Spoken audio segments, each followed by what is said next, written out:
Gostaria de falar para os irmãos sobre o início do ministério de Paulo e Barnabé, ou de Barnabé e Paulo. Porque este início de ministério, ele traz para nós desafios bem interessantes.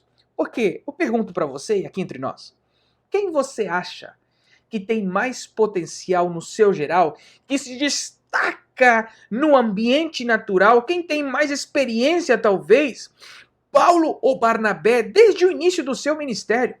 Agora, Paulo estava recém-chegado no meio cristão, mas Barnabé já tinha toda uma caminhada.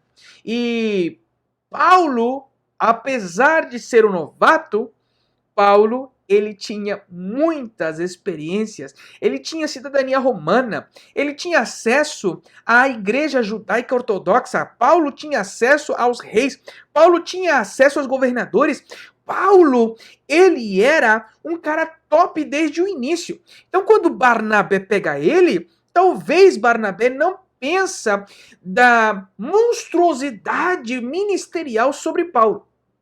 E aqui então alguns conflitos começam. Nós vemos que Paulo e Barnabé brigam lá na frente, e eu gostaria de falar alguns pontos interessantes escondidos no texto que me fazem pensar, que me fazem analisar estas brigas internas que não estão registradas no texto, mas que ficam na imaginação e que talvez ficam em um pensamento: será que aconteceu desta forma? Eu acredito que aconteceu da forma que eu vou explicar para você. O líder tem algo que o liderado não tem. Então, quando Paulo aceita caminhar com Barnabé, todo liderado, por mais extraordinário que seja, por mais cheio de qualidades, experiências que tem, ele aceita caminhar debaixo daquele homem, daquela mulher, porque reconhece naquela pessoa algo que ele não tem. Eu tenho, por exemplo, uma relação de discipulado com vários ministros, pastores, presidentes de igreja que estão debaixo da minha liderança. E no meu pensamento lógico, eu vendo eles, e eu falo isso para eles, eu facilmente seria o teu discípulo. Eu facilmente estaria debaixo da tua liderança, porque eu vejo neles o potencial, eu vejo neles um ministério muito mais cheio de potencial do que o meu, que eu possa almejar, ou pensar, ou considerar. Então, quando eu falo estas coisas, eles respondem: jamais. E eles consideram a minha esposa e a mim como alguém superior, e a minha esposa e eu ficamos pensando: como é possível eles pensarem disso da gente, sendo nós tão simples e pequenos? Então, muitas pessoas têm medo de liderar pessoas extraordinárias porque pensam que para liderar uma pessoa extraordinária, você precisa ser mais extraordinário ainda. Mas não. O segredo não é ser mais extraordinário que o extraordinário para você ter uma posição de autoridade. Você só simplesmente tem que ensinar para ela aquilo que ela ainda não sabe. Vou dar um exemplo prático. Uma pessoa pode ter conhecimento teológico superior. Uma pessoa pode ter um conhecimento ministerial, experiências extraordinárias com Deus. E ela pode talvez ter 30 anos no ministério. Aí ela chega comigo e diz: Alderir, eu quero ser discipulado por você. E então eu penso: como é possível que uma pessoa que tem a minha idade de ministério, o que ela tem de ministério é o que eu tenho de vida, as suas experiências, tudo que ela passou, eu que tenho que aprender com ela. Como é possível que ela está querendo ser discipulada por mim? Porque existe algo, uma coisa mínimo. Não é a minha vida inteira. É uma coisa em mim que ela ainda não tem. Então, eu só preciso passar para ela isso. Uma ou duas coisas, eu não preciso passar para ela tudo o que eu tenho, porque tudo que eu tenho não serve para ela, porque ela tem mais do que eu, mas ela não tem duas coisas, ela não tem uma coisa. Ela talvez não tenha ainda o entendimento de uma oração genuína, uma vida com o Espírito Santo. Então, eu ensinando coisas práticas, simples para ela, pronto. Eu estou cumprindo o meu papel de líder. Eu estou cumprindo o meu papel de discipulador, levando essa pessoa extraordinária a ser mais extraordinária ainda. Ela já é superior a mim, o discípulo já é superior a mim por natureza, então eu estou ensinando para ela aquilo que ela não sabe. Então agora sim ela vai ser completa. Eu vou ser muito feliz sabendo que eu contribuí com um grão de areia naquilo que tudo ela tem como ministério chamado. Então eu tenho a consciência. Eu não preciso ser uma pessoa super extraordinária e melhor em todas as áreas da vida de um discípulo para discipular. Eu preciso só ter algo que ela não tem. As pessoas procuram em mim algo que elas não têm. Então ache isso na pessoa. Quando você receber essa relação, ache na pessoa algo que ela não tem que você tem. Dedique. Dê para ela com integridade, com uma experiência genuína. E você então estará contribuindo na grandeza ministerial do seu discípulo. Barnabé pegou o extraordinário Paulo para ser o líder de Paulo. E nós vamos tocar alguns pontos agora de como eu posso pensar que talvez Barnabé não considerou que isso fosse algo padrão. Que Barnabé não considerou que Paulo seria um discípulo natural, normal, inferior e que ficaria sempre debaixo da autoridade de Barnabé. Nós vamos ver algumas frases interessantes. Eu gostaria que você pegasse a sua Bíblia, Atos capítulo 9, versículo 27. Preste atenção nesse detalhe. Então Barnabé, tomando-o consigo, trouxe aos apóstolos e lhes contou como no caminho ele vira o Senhor e lhe falara, e como em Damasco falara ousadamente em nome de Jesus. Aqui neste texto, Paulo, ele é recebido, pego por Barnabé. Ele está debaixo da autoridade de Barnabé. Barnabé o introduz ao meio apostólico. Em Atos capítulo 11, versículos 29 a 30. E os discípulos determinaram mandar cada um conforme o que pudesse socorro aos irmãos que habitavam na Judéia. Versículo 30. O que eles com efeito fizeram, enviando aos anciãos por mão de Barnabé e Saulo. Então temos aqui a primeira vez usada a frase, a junção dos nomes Barnabé e Saulo. Sempre o nome que está em primeiro lugar é o nome do líder. Com este pensamento, você já vai pegar rapidamente aquilo que eu vou falar. O que é primeiro falado é o nome do líder. Quando você fala Paulo e Silas, você não fala Silas e Paulo. Você fala Paulo e Silas. O primeiro no nome, no contexto do Novo Testamento, é o líder. Então temos que foram enviados Barnabé e Saulo. Capítulo 12, versículo 25, nós temos: e Barnabé e Saulo, havendo terminado aquele serviço, voltaram a Jerusalém, levando também consigo a João, que tinha por sobrenome Marcos. Então, eles foram, no capítulo 11, resposta de socorro para muitos, Barnabé e Saulo. Eles terminaram a sua missão em Atos capítulo 12, versículo 25, e trouxeram na sua equipe a Marcos. Ok, este Marcos que iria talvez trazer algumas dificuldades lá na frente. No capítulo 13, versículo 1, e na igreja que estava em Antioquia, havia alguns profetas e doutores. A saber, preste atenção no primeiro nome, Barnabé.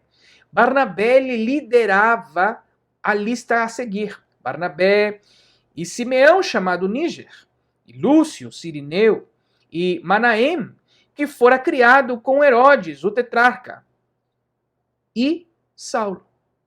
Então Saulo era o último, Saulo era o novato, Saulo era o pequeno, considerado entre eles, irmão, tá chegando agora. Coloca ele no final da fila, porque ele chegou agora. Eu entendo o que é isso. Todos nós que começamos no ministério sabemos o que é isso. Meu irmão, você chegou agora, você não está sabendo de nada. Vai lá para o final. Só que Paulo, ele era determinado. Paulo sabia quem ele era, Paulo sabia que ele tinha urgência para servir a Jesus.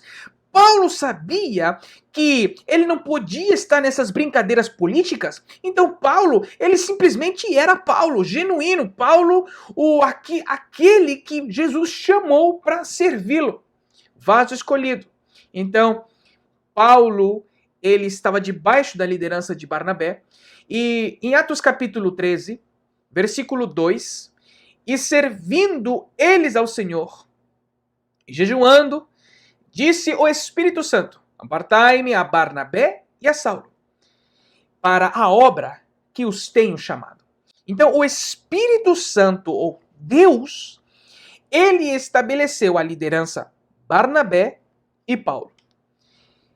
Paulo se submeta a Barnabé e estes dois como dupla, começando Barnabé sendo o líder.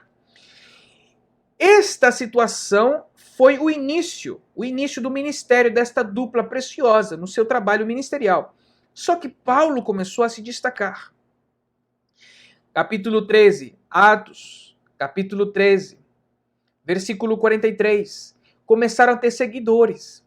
E despedida da sinagoga, muitos dos judeus e dos prosélitos religiosos seguiram Paulo e Barnabé. Preste atenção que já não é Barnabé e Paulo. As pessoas, os seguidores, reconheciam, começavam a reconhecer o ministério maior na vida de Paulo. Isso, para Barnabé, talvez ele não soube lidar com isso. As pessoas começam a ter um envolvimento maior com Paulo e menos com Barnabé. Paulo começou a ter mais seguidores. O líder, quando é menos famoso que o liderado, corre o risco de amargura, corre o risco de inveja. E depois disto, Atos capítulo 13, versículo 50, mas os judeus incitaram algumas mulheres religiosas e honestas e os principais da cidade e levantaram perseguição contra Paulo e contra Barnabé e os lançaram fora dos seus irmãos. Nesta perseguição, os perseguidores já consideraram Paulo como principal, porque colocaram o nome dele em primeiro lugar. Persegue, faz algo contra Paulo e contra Barnabé. Paulo e Barnabé, sendo Paulo primeiro na boca dos seguidores. Paulo e Barnabé, sendo Paulo primeiro na boca dos inimigos. Paulo começou a se destacar, Barnabé começou a ficar para trás. E um problema maior é criado em Atos capítulo 14, versículo 12 e 13. Chamavam Júpiter a Barnabé e Mercúrio a Paulo. Pausa. Apesar de ser algo pagão, apesar deles não aceitarem isso que estava acontecendo, Júpiter deram para Barnabé porque era o líder. Júpiter é o deus principal. Então, o líder foi dado para Barnabé porque, de padrão e teoricamente, Barnabé é o líder. Só que deram para Paulo Mercúrio. E talvez na indignação da idolatria pagã que isso trouxe, os seguidores falaram: você é Júpiter, Barnabé, mas Paulo, você é Mercúrio. Mas Mercúrio é pequenininho comparado com Júpiter. Não, é que o problema é que Mercúrio era o que falava. Porque este era o que falava, falando de Paulo. Então, nós temos neste contexto a seguinte história. Líder, Barnabé. Mas quem se destaca é Paulo, porque ele é quem fala, ele que é ousado, ele que se destaca na sua coragem, ele que vai na frente, ele que diz, dá licença, eu vou lá, ele que é desbravador. Então, para Barnabé, talvez isso deve ter sido um choque. Não, calma. Você é o meu liderado, você tem que ir atrás de mim. Mas talvez Barnabé, ele não se destacava porque ele não falava. Ele era líder, mas não falava. E as pessoas, elas não interessa para a multidão, para a massa, não interessa quem é o líder ou não, interessa quem está falando, quem está se destacando. Paulo começou a se destacar. Paulo era quem falava, Paulo era quem manifestava as expressões, Paulo era quem era o rosto da dupla. para Barnabé, isso começou sendo um choque. Nós temos, então, a moral que Barnabé tinha no meio do povo. O líder calado, o líder que não falava, o líder que não tinha destaque, o líder que não tinha ousadia. Talvez essas questões entraram no coração de Paulo e então o momento de conflito começou a crescer. Precisamos entender que virá um momento que ensinaremos tudo o que temos para os nossos discípulos.